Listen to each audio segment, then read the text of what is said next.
Hello and welcome to Simon Heals. My name is Simon and I am so delighted to be joined by Alena today. Alena and I haven't got together to have a conversation for quite some time. I think it's a few months, so we're kind of long overdue. And actually just a couple of days ago, I was watching a video of Alena's on her channel, which I will leave a link below to her channel. If you're not following Alena, I strongly suggest that you do. And this video was just fantastic. And Alena has this ability to really deliver her very important and powerful messages very kind of concisely. And this last video was so good, and the subject was self-love, and particularly in relationship to our health and healing. And it's definitely a subject that's very close to my heart. So I thought, right, okay, it's time for us to have another conversation. So Alena, welcome. Oh, thank you so much for this generous introduction of myself and my channel and my last video. Honestly, I understand why you're feeling this way, because this subject, self-love, is the basis not only of our health and vitality and well-being in general. It's basically everything. If we don't love ourselves, if we don't believe ourselves, if we think we're something inferior, little, small, insignificant, not good enough, I mean, what kind of life we can expect from this point of view? And it just happened that I myself was, I mean, and probably still am in this state of mind, in this frame of negative self-limiting belief, although I'm doing what I can to overcome all of this, because I somehow manifested because of this lots of health issue and lots of insecurity. But also the people around me, like my family, my friends, my clients, any way you look at their problems, not necessarily health, but health is a big issue. Anything else, like addictions, because what is addictions? It's self-medication to try to heal this deep, raw wounding that impossible to deal with on a conscious level. Even work style, career choices, everything is based on our belief that we are not good enough, or opposite, that we are creating our own reality and we can do whatever. So I think it was designed this way to begin with. Otherwise, how can we play this game without, you know, this kind of impediment? Think about it. We have to forget who we are first to play this movie, to project this reality. With all this drama and all this, horror movies, for some people is the best entertainment, isn't it? That's how it goes. No, you're absolutely right. And yeah, I love what you're saying about we have to forget. And then life really is the journey of remembering. Now, many people don't remember. They stay within that kind of amnesia, don't they, through their lifetime. And they, in a way, they self-medicate through their life. And it's not just the obvious ways. When we talk of self-medication, we just kind of naturally think of maybe taking substances, whether it's legal ones like alcohol and food, or or recreational drugs or whatever. But we also self-medicate through our behavior, through things that are widely accepted in society for, you know, going to see movies, you know. As if not, life is not enough. Yeah, going to see movies, work is a form of Oh yeah, I know. I medic live with a person like medication. this. Right. All these different ways that we distract ourselves from just being ourselves within this, within, I mean, within this reality. I mean, do you feel that when we come into this reality, when we're born into this existence, that we love ourselves unconditionally, and then bit by bit, through our programming, through our experiences, etc., we become further and further removed from that, and those kind of layers of that block us from that self-love, it's like they almost kind of accumulate, don't they? Oh yeah, absolutely. Yeah. And it's all starts as you just mentioned. We are as a, you know, being with in the flesh, like spiritual being in the flesh. We come with the full remembering of who we are, of our creator, of unconditional love. But by just the nature of our reality, of this density, of 3D density, the people around us, our mothers, you know, family, it's, I don't know, maybe there is some people there are some people who are able to project this, to maintain this unconditional love. I don't know these people. I was, well, I don't want to say victim, but I never knew how to be loved unconditionally, neither when I was a little one and since then as well. And this is what they call developmental trauma. This is what they call attachment trauma. Because when the bond between mother and child is not supported by unconditional love, we cannot fully develop our psychic abilities, our capacity to love unconditionally ourselves. And what's worse, we keep propagating this evil cycle. We project the same behavior, the same attitude to our own children. That's how it goes. Not to mention specific conditioning and programming by society as well. Not to mention ancestral, intergenerational traumas and programming that we also inherit. They even call, there's a specific term for that, energenetics versus just genetics, you know, physical genes, but, you know, energetic patterns, which sometimes can manifest as a trend, like tendency towards depression, anxiety, or addictive behavior, or, you know, some other dysfunctional, non-productive behavioral patterns. And it all starts practically from our birth, just because we don't have enough whole, like, yeah, there's a whole science about this attachment traumas.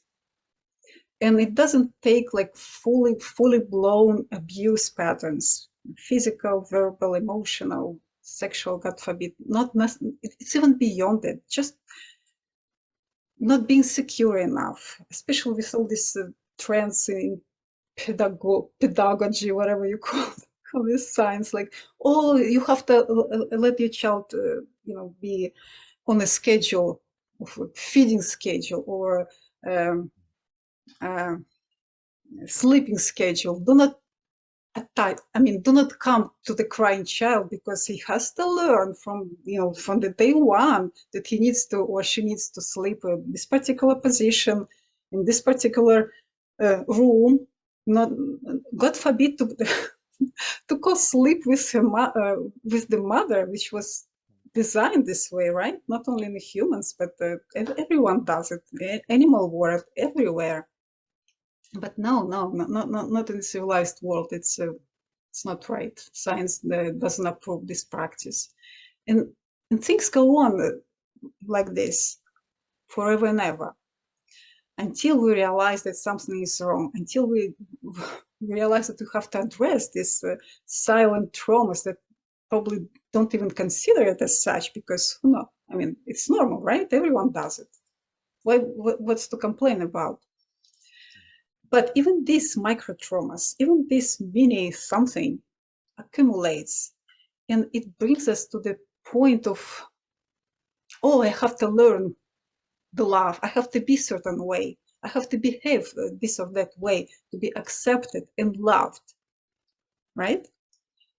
And until I am accepted and loved, I can accept and love myself, because I'm not good enough. I have to earn it. I have to do something exceptional. This is how perfectionism is born, which is really, really destructive pattern. And on the other spectrum of the problem is, the opposite. Like, I will do something really bad to bring attention to myself. I will do something really destructive to make a point and to make myself visible and appreciated. Again, all of this destructive behaviors is the misguided love, or rather lack of real self-love, to be a productive human, to be a loving human being. So this goes really, really deep. And the problem is I had a conversation today with my friend when we discussed the very same issue, the lack of self-love and what to do about it. Because, okay, let's assume that I realize that I have a problem. I don't have enough of self-love to overcome my issues. So what do I do? What do I do to fix it? Like, fix it. How do I learn to love myself if I don't have the slightest idea what it is? And how does it feel to love myself? Do you see the problem? What do you do indeed? What's your take on this? So, this conversation could go in so many directions, but my immediate answer to the very last thing that you said is that I practice a healing modality called Theta healing. Mm-hmm. And we haven't done any Theta healing together, have we? We had once. It wasn't like full session because we don't have enough time. But please explain yourself, your method, and what could be done on what level. So what I do in a Theta healing session is I will guide someone into a deep meditative state. And I will be in a deep meditative state myself, not dissimilar to hypnotherapy. And then I will explore the subconscious mind of the person that I'm working with, together with them, so it's very much an interactive session.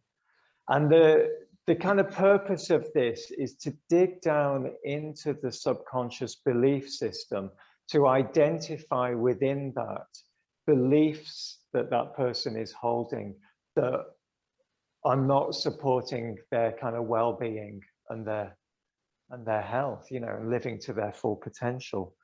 And the most common underlying belief that we always get to, because there's a digging process of asking questions and just keep digging and digging down, dig down into people's fears, into what's the worst thing that can happen if in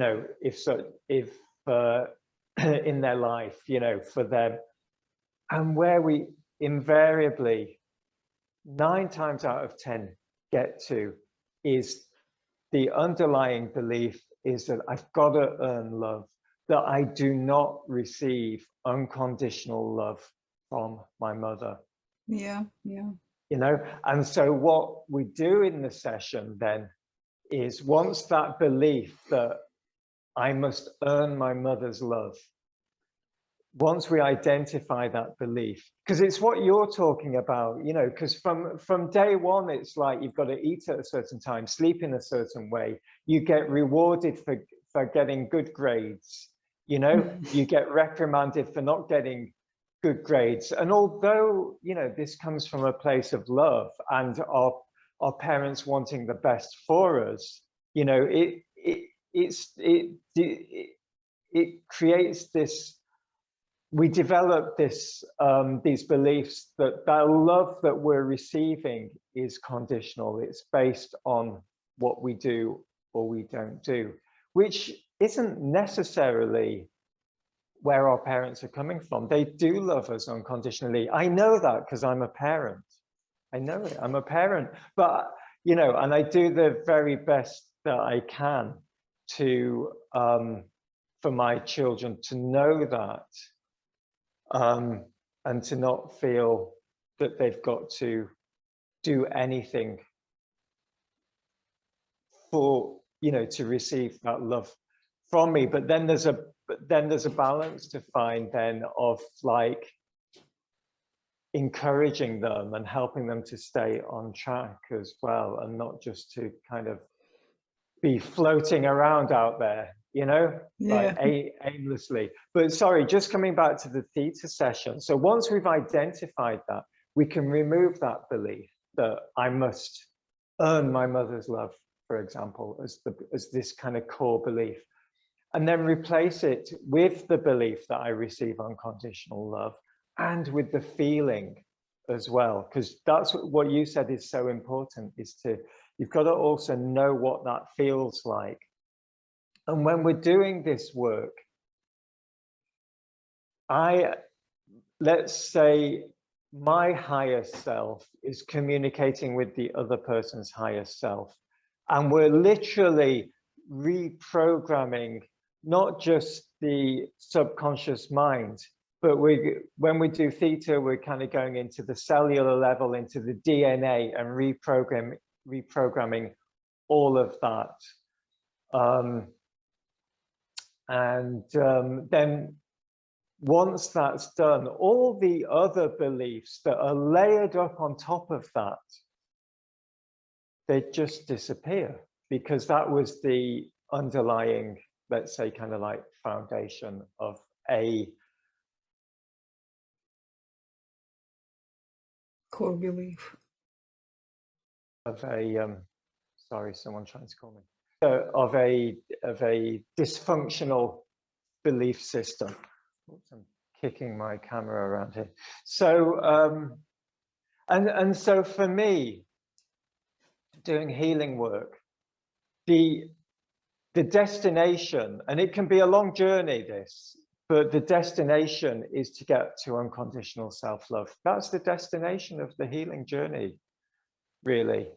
And some people can get there quickly. For other people, it can be a long journey, and it's peeling away layers yes. of, isn't it? And all these different modalities that we practice, and I know that, you know, you practice, particularly you like to work with sound, which reminds me, I brought something into our session today I wanted to share with you, because I thought this is about self-love. So this is a heart chakra.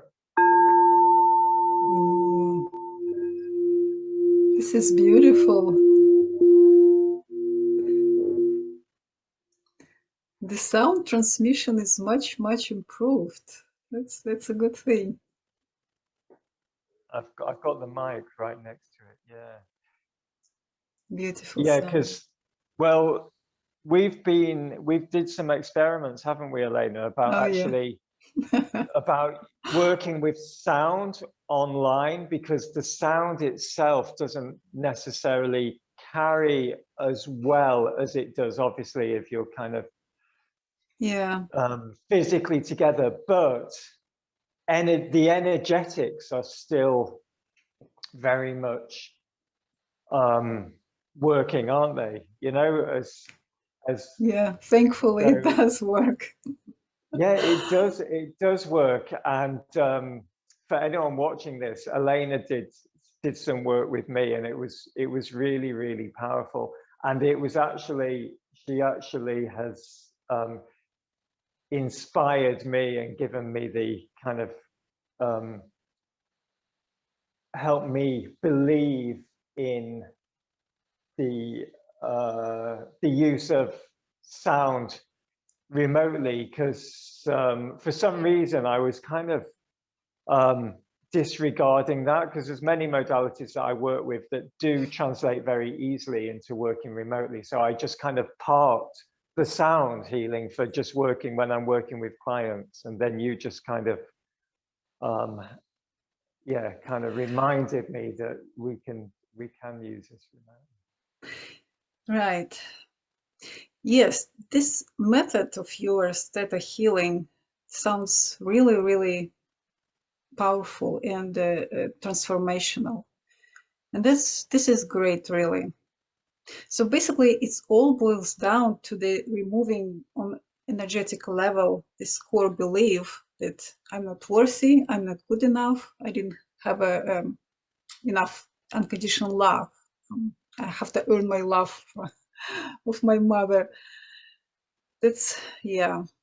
Well, then that plays. Sorry to interrupt, Alena, but just before you continue, because and it's the mother more than the father.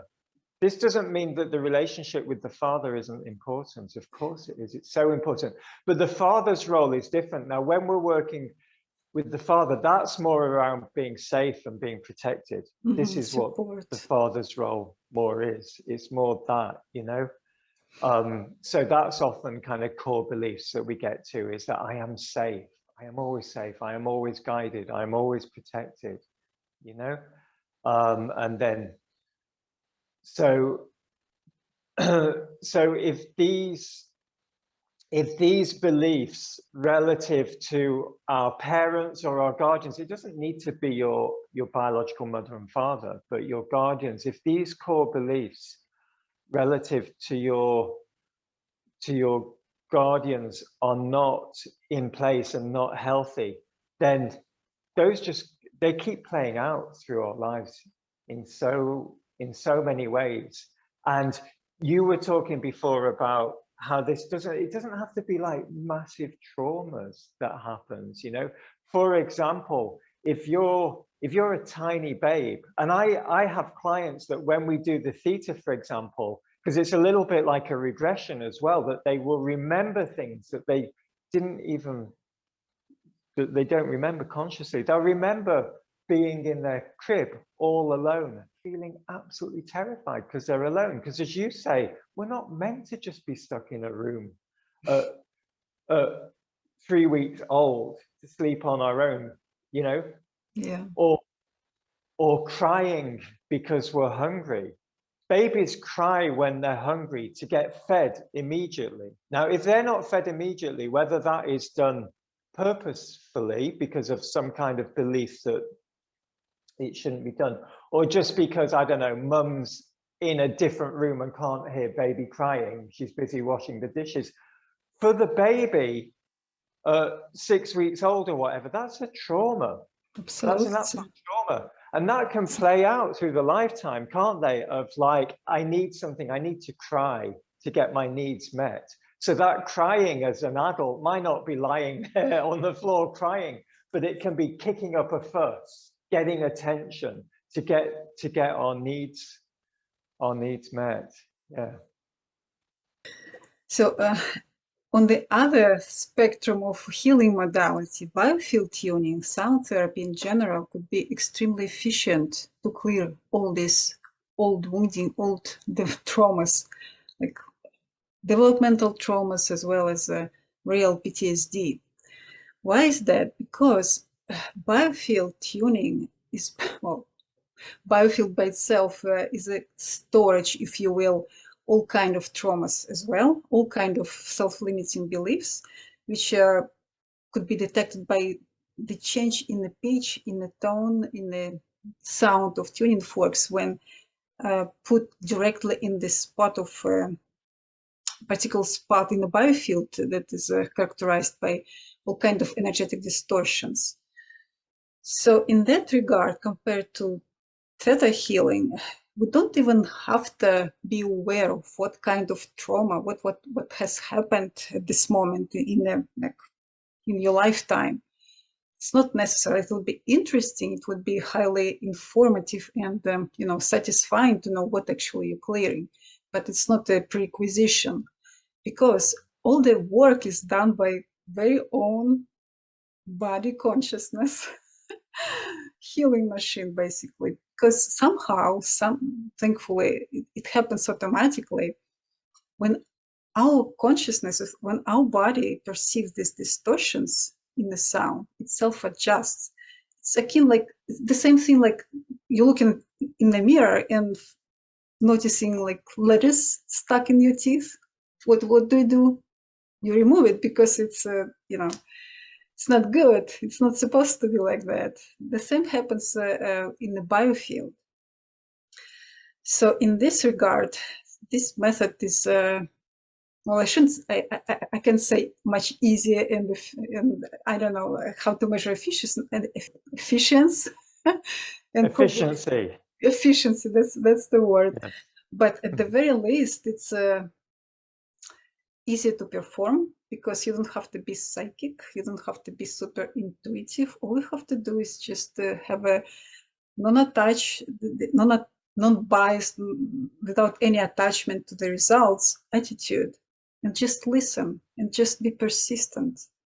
Of course, you have to be trained in a way to know how to detect this magnetic distortion pockets of energy that needs to be cleared, that needs to be released, that needs to be returned to the circulation. But it's not a big deal. I mean, everything is teachable. So, yeah. Well, it is a big deal, but because you're adept at this, for you it's not a big deal, but it is a big deal. And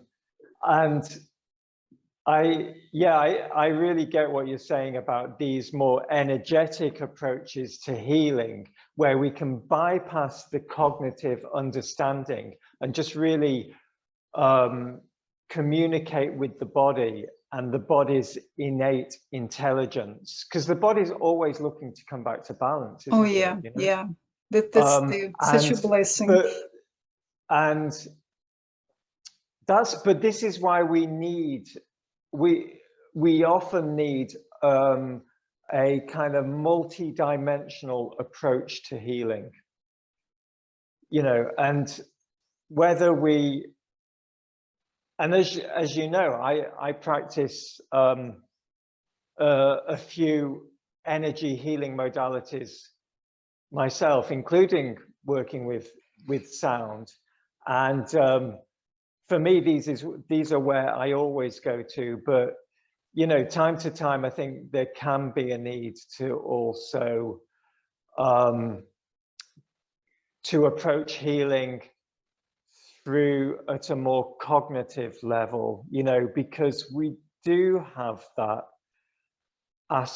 dimension to ourselves. And as you and I both know, the body is constantly responding to the mind all the time. Now, the body can let go of anything in a moment, but if the mind's not letting go, it can't, Yes. But sometimes we can also heal the cognitive mind through the body as well. It's not just the other way. So we have to, and this is when we start to think of healing in a more holistic way, rather than thinking of a linear cause and effect to our diseases or to our suffering. It's a much more intertwined, isn't it? Definitely. And interdependent. Yeah.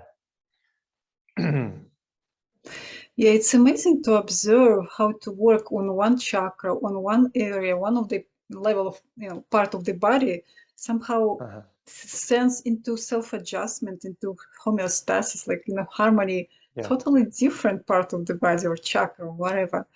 It's just everything is interconnecting: body, mind, emotional body. I mean, you can't divide, you can't possibly fully separate all these aspects of our being, of our health. It's so silly to think that the pharmaceutical approach is the answer for everything. Yeah, but let's not go into this area. No. No, as we said, as you know, as I said, this conversation could go in so many directions. But I guess just to kind of get it back focused to love and self-love. How do you feel about? I mean, I suggest that love, when we talk about source, the creator, God, source energy, for me, it's love.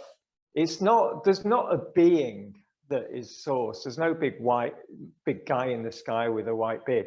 I think we've all pretty much agreed on that by now. Of course. And I don't want to offend anyone who does believe that, because I can understand it as a way of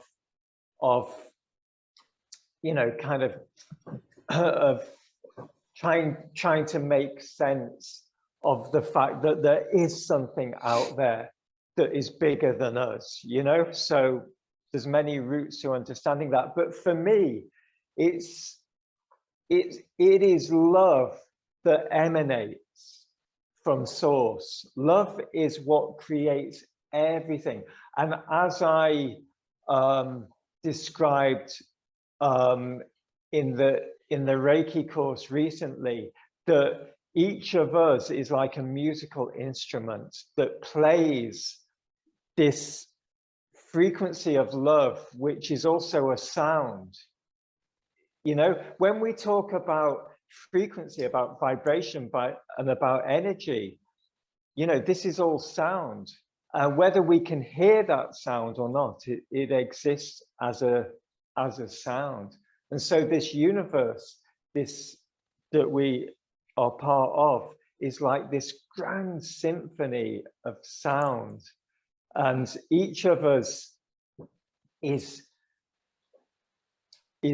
like a musical instrument within that. And we have our own sound to play. Yeah. I mean, does that resonate with you? You know, even that word resonate is yes, a sound. It refers to sound, vibrations, absolutely. Yeah. Well, there's nothing even to discuss it in this matter for me, really. Everything is made of sound. Our creation was like song into being, really. And as we know from Claire's work, from Claire's video, every single person, not even person, like every single creation, fractal of divine consciousness is just singing its song. It's not necessarily has to be a love song, could be a sad song or whatever song. But the bottom line is that you're right, everything is sound, everything is frequency. And this is the reason why we respond so well to the sound therapy, to the song, to the music. Music is amazing medicine as itself. It doesn't have to be really like specific like healing frequency, 528 the best, or whatever frequency is the best healing, this, that, and that. Not necessarily. Any kind of music that is enjoyable, that brings you, you know, uplifting and you know, best positive emotions, already healing by itself, just by nature of it. I want to just, I'm going to disagree with you slightly on that. I think the actual hertz is very important, because that has actually been weaponized against us with modern music. So a lot of modern music is doing the absolute opposite of what you're talking about, has the opposite of a healing effect, that it's actually discordant as well. And the frequency, the hertz, is not in harmony with us, you know? So I wouldn't agree with that any music is, you know, has a healing? Well, let's put it this way. The modern tuning 440 hertz was designed originally, at least that's what I learned, in Germany for, I'm not sure Hebels or not, but it was designed for enhanced propaganda, to make our minds more moldable and Correct. to be easily to be manipulated and brainwashed, and so it went this way. Correct. However, the reason why I said that it doesn't matter really what particular frequencies are played, because there is a science. I signed up recently for the Shift Network course taught by John Stuart Reid, which is a brilliant scientist, bioengineer with a strong background and passion for acoustics. He has amazing device called for cymatics, and the movies that he shows, it's just incredible. It's such amazing. But what he has a tool to check, on a cellular level, to check different frequency to show or how they affect various physiological properties in the living organism. And what he suggests, what he found, it doesn't really matter. 440, 432, he didn't find any difference. What's important here, that he didn't study on humans yet, just on them using microscope and his cymatic thingy. But that's what he said. However, there's other researchers. I forgot his name, the one who invented holotons. This basically, he dug out this 440 hertz frequency related to that original idea for easy brainwashing and mind control by Nazis. So when he told an amazing story how in Israel, like by some incredible serendipity and synchronicity, he found a person in some cafe playing piano just for himself, for his own entertainment. So basically, that person transferred his knowledge about the ancient tones, the ones that David played to King, that from that particular time. So it took some time to decipher this message, but once he realized what's going on, he created such a healing holotones based on this upgraded, more natural, more profound frequencies. So I believe that it could be more than that. I mean, not what John Reid claims, because on the whole level, on the whole level of being, not just the cellular level, but totality of our being, the exact frequency is much more important, really, in terms of. Yeah, I mean, I love talking to you because you have this kind of scientific background, and then you have this kind of spirituality, and I love the way that you kind of bring these together. Because I'm not a scientific person. I have common sense, and I'm very intuitive. So a lot of my knowing comes through intuition and the information that comes down to me from source, and then you kind of bring into the conversation this other dimension, and it's so fascinating. What I wanted to ask you then is, would you say that there is a specific sound or frequency that is the frequency of self-love? That's a tricky question. I don't know. I'm not sure if anyone has an answer to it. But there is a novel that I'm reading chapter by chapter by Saul Luckman. It's called Snooze to Waking. To be waked, waken, something like that. And there is a notion in that novel about innate heart note, heart tone, heart frequency. And in that novel, different people have different tones, or like a whole spectrum. So in that regard, I think it depends on the person, on its like tuning, a personal tuning, don't you think? I'm not sure it should be universal, this kind of, what is it, 528, 532? What's the frequency of this particular ball? These bowls, I believe, are 528. 528.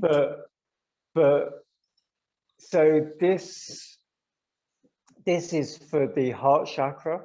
Yes, I understand. Yeah, I know that you do. I just thought I wanted to just make sure that anyone watching this is clear about this. So this, when this is struck, the vibration, the frequency, the sound of this actually awakens and opens up the heart chakra. Okay, and there's a symbol on here which is the symbol for the heart chakra from the Sanskrit, and if this means anahata.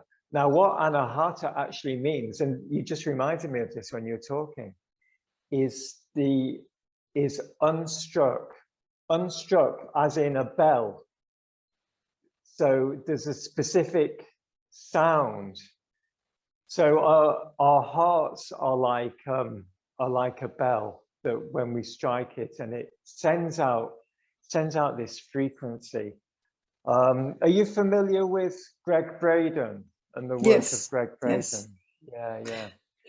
So he talks a lot, doesn't he, about and Joe Dispenza does as well too, about the power of bringing the heart and the brain into coherence, alignment, yeah, into coherence, isn't there? definitely. You know, and that when we do this, then we become we become healed, and we become, you know, kind of powerful creators. Yeah, Simon, Well, when you say that love is everything, love is the basis of God, this is what God is, love, although some people think that God is everything, not only love. If love is everything, how can we dedicate one particular frequency for everything? I don't think it works this way. I don't know if it's but I don't think it's one frequency, as you know from the Reiki course, you know, that there's a whole potentially infinite spectrum. But what we're talking about is us as beings within that. I mean, we're only tuned into a very narrow range of that infinite frequency that is emitting from source. And there is a specific frequency that is the frequency of love, I believe. That seems to be my experience. When you experience this frequency, let us all know what it is. I do. I am right now. I feel so, you know, it's a feeling. This is when we start to get into emotions, you know, and our emotions are one of the ways that our physical bodies decode these sounds, these frequencies, aren't they? You know, so what we call it love, and we think of love as an emotion, because that's how we experience this particular frequency that is, you know, very much kind of life affirming and aligned with our health and our well-being. And yeah. Well, it would be lovely to find music, you know, the sound, the tuning fork, or, you know, whatever, to fully, completely, and totally open up our heart chakra and embrace all this divine consciousness within us and be one with everything that is, would be completely transformational.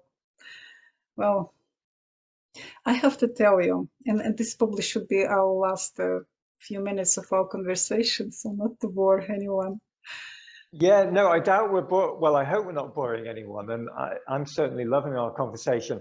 But I guess to kind of finish this off then, at a more practical level, Yes, because most of us, you know, are anything but self-loving. We sabotage ourselves. You know, we hurt ourselves in so many ways. sadly. Sadly, how do we, for ourselves? Okay, we can go to work with people like you and I, you know, and all the amazing other kind of healing facilitators out there. But what can we do for ourselves, Alena? You know, to come back to a place of self-love and to get into that vibration of love for ourselves. Well, as I mentioned in my video, on at least on the intellectual level, just to realize that we are really just one consciousness that fractalized in 1 billion, whatever, 100 billions of different vessels, so to say, our expression. That's a good notion. But on the level of feelings, as we just talked about it before the recording, it's different. And for that, it's either deep transformational, like transcendental meditation could be, or some deep mystical experience, whatever needed to invoke this experience. And I'm ready to share my own experience, which was given me during my dream, during my sleep in a dream. It happened, I don't know, like about 30 years ago. And I wasn't not in a state to completely understand the significance, the magnitude of this experience. But what happened is I felt with all my being something so beautiful, so bright, so light, and unbelievable feelings of love, gratitude, and it was such a blissful state. I've never ever experienced anything even close, like before or after that. And it was so weird. I mean, weird in a good sense. And accidentally, I learned on the radio that day that was a day when Orthodox Christians celebrate the Day of Holy Spirit, like the special fest of Holy Spirit. So my interpretation is that somehow, somewhat, my higher self, my divine spark, divine consciousness, showed me a sliver of what love is, what the Creator is. And I wish I could repeat this experience on the conscious level without, repenting on this random dream work. But to me, it was a sign that there's so much more than just this. There's so much more than I think it is. It's just at that moment back then, I wasn't on that level to fully understand the significance of this event and how can I go from there. Yeah, one can only hope. I can only hope that I can repeat or improve on this someday, somehow. But Yes. So That was yeah, a gleam of unconditional love that we all need and will crave one way or another. yeah, I mean, we are sometimes given these glimpses, aren't they, during our lifetime of that potential, and they're not something that we can necessarily make happen. There are definitely different tools that we can use that can get us nearer to that potential. But I mean, something that I want to suggest to people in a much more kind of, let's say, practical day-to-day way is just to keep moving away from anything that doesn't feel good and keep moving to what feels good, because we innately know what love feels like. So if you're watching a movie or some media that is not opening up your heart, and giving you a feeling of well-being, then don't watch it, switch it off. If you're in any kind of relationship, and I use that word very broadly, but if you're in any kind of relationship that, again, is not doing the same, then move away from it. And if you can't completely detach yourself from it, then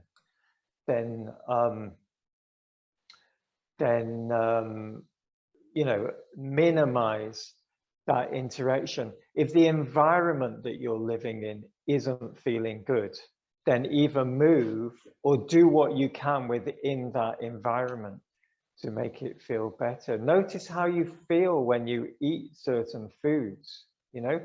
Is it sitting well in you? Does it energize you, or do you feel heavy afterwards? Do you feel agitated, or did you feel calm after eating, etc., etc.? So we can look at every aspect of our life, because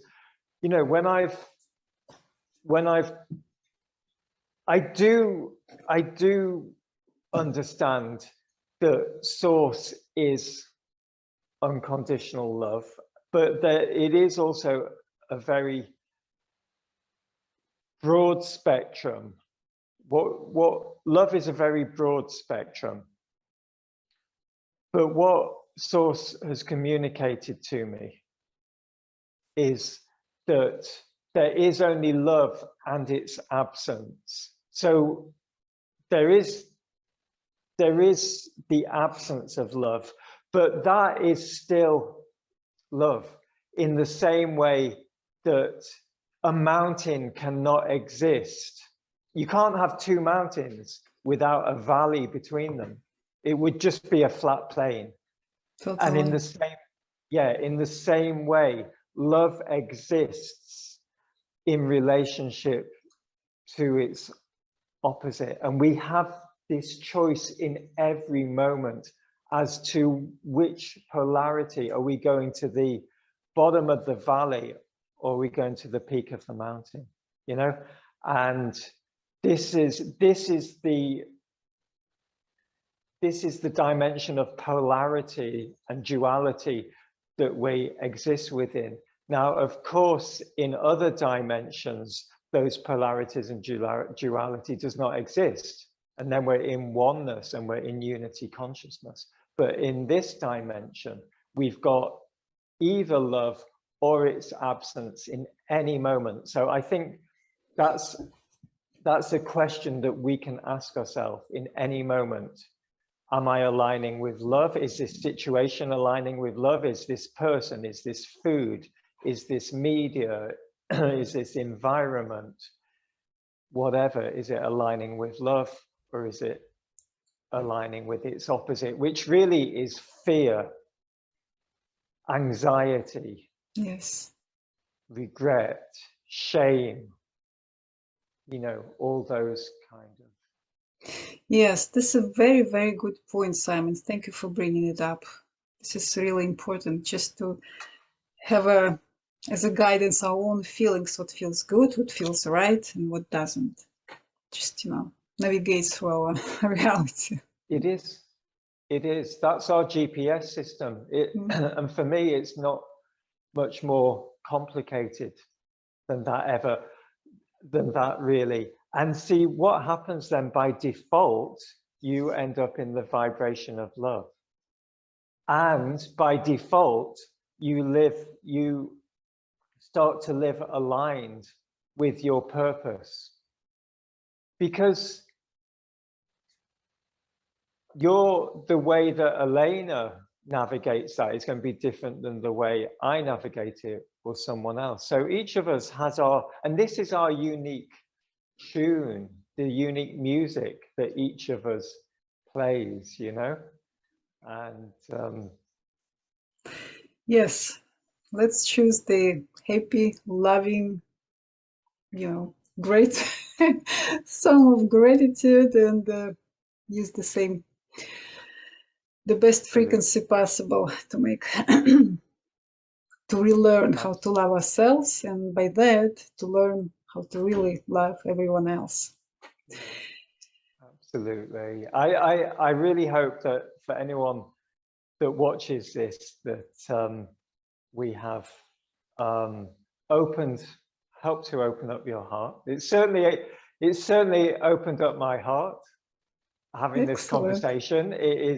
It's the morning for me here in Thailand. I know it's the evening for you, so hopefully you go to bed with your heart a little more open. I'm certainly starting my day with my heart a little bit more open. Excellent. Thank you for that. Thank you so much. Have a great day, Simon. Yeah, you too. Bye-bye. Thank you.